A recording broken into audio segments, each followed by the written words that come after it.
నమస్కారం. భారతదేశంలో 2027 జనాభా లెక్కలు ప్రారంభం కాబోతున్నాయి. జనాభా లెక్కలు ప్రత్యేకమైనవి. ఎందుకంటే దీన్ని డిజిటల్ టూల్స్ని ఉపయోగించి నిర్వహించబోతున్నారు. మొదటి దశలో హౌస్ లిస్టింగ్ ఆపరేషన్స్ అంటే ప్రతి ఇంటి జాబితా చేసి లెక్కించడం జరుగుతాయి. ఇంకా రెండవ దశలో పాపులేషన్ ఎన్యూమరేషన్ జరుగుతుంది. మొదటి దశ గురించి మాట్లాడుకుందాం. ఈ దశలో నియమించబడ్డ ఎన్యూమరేటర్స్ ఇండ్లకు స్వయంగా వెళ్ళి వాటి గురించి సమాచారాన్ని సేకరిస్తారు.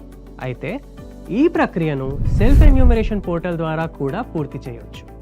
కుటుంబ యజమాని లేదా ఆమె తరఫున ఎవరైనా కుటుంబ సభ్యులు పోర్టల్కి వెళ్ళి వారి ఇంటికి సంబంధించిన వివరాలు ఇంకా అందుబాటులో ఉన్న సౌకర్యాలు ఫిల్ చేయరు. దయచేసి గమనించండి, ఒక్క కుటుంబం కేవలం ఒక్క మొబైల్ నెంబర్తో మాత్రమే లాగిన్ చేయగలదు. ఇంకా నమోదు తప్పనిసరిగా కుటుంబ యజమాని తరఫునే చేయాలి. సెల్ఫ్ ఎన్యూమరేషన్ కోసం ఒక్కసారి మొబైల్ నెంబర్ నమోదు చేయబడిన తర్వాత దాన్ని మరో కుటుంబం కోసం ఉపయోగించలేరు. కుటుంబ యజమాని పేరు మార్చడానికి వీల్లేదు. ప్రజలు స్వయంగా ఎన్యూమరేషన్ చేసుకుంటే ఎన్యూమరేషన్ ప్రాసెస్ మరింత సులభంగా ఇంకా వేగంగా జరుగుతుంది. సెల్ఫ్ ఎన్యూమరేషన్ అనేది ఒక స్పెషల్ ఫెసిలిటీ. ఆయా రాష్ట్రం, కేంద్రపాలిత ప్రాంతంలో హౌస్ లిస్టింగ్ ఆపరేషన్స్ ప్రారంభం కావడానికి 15 రోజుల ముందు ఇది అందుబాటులో ఉంటుంది. ఎవరైనా కానీ సెల్ఫ్ ఎన్యూమరేషన్ ద్వారా తమ వివరాలు ముందుగానే నమోదు చేసుకోవచ్చు. సెల్ఫ్ ఎన్యూమరేషన్ పోర్టల్లో వివరాలను నమోదు చేసే విధానం: ముందుగా ఎస్సీ పోర్టల్ని తెరవండి. ఆ తర్వాత మీ రాష్ట్రం లేదా కేంద్రపాలిత ప్రాంతాన్ని ఎంచుకోండి. క్యాప్చాని పూర్తి చేయండి. తర్వాత వెల్కమ్ స్క్రీన్ మిమ్మల్ని నెక్స్ట్ స్టెప్ కోసం గైడ్ చేస్తుంది. కుటుంబ యజమాని, ఉదాహరణకు ఇక్కడ సుశీలాదేవి, తన పేరు ఇంకా మొబైల్ నెంబర్ని నమోదు చేస్తుంది.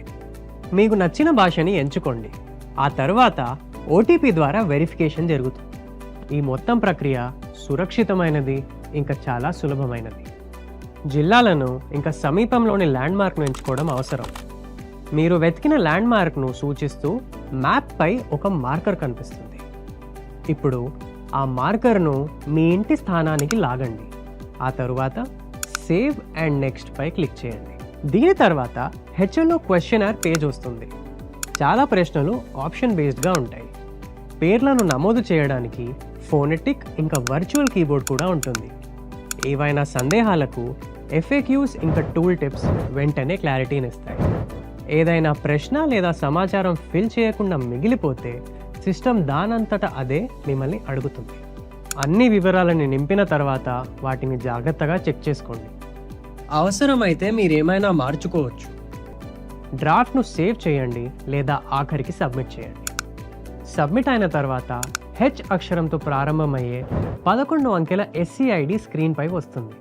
మీరు దానిని ఎస్ఎంఎస్ ద్వారా కూడా అందుకుంటారు. ఎన్యూమరేటర్ మీ ఇంటికి వచ్చినప్పుడు ఈ ఎస్సీఐడిని వారికి చూపించండి. మీరు అందించే ఖచ్చితమైన సమాచారం మన దేశాన్ని బలోపేతం చేయడమే కాకుండా దాని యొక్క నిజ రూపాన్ని కూడా తెలియజేస్తుంది. కాబట్టి పాల్గొని మీ సహకారాన్ని అందించండి. మన జనగణన, మన వికాసం.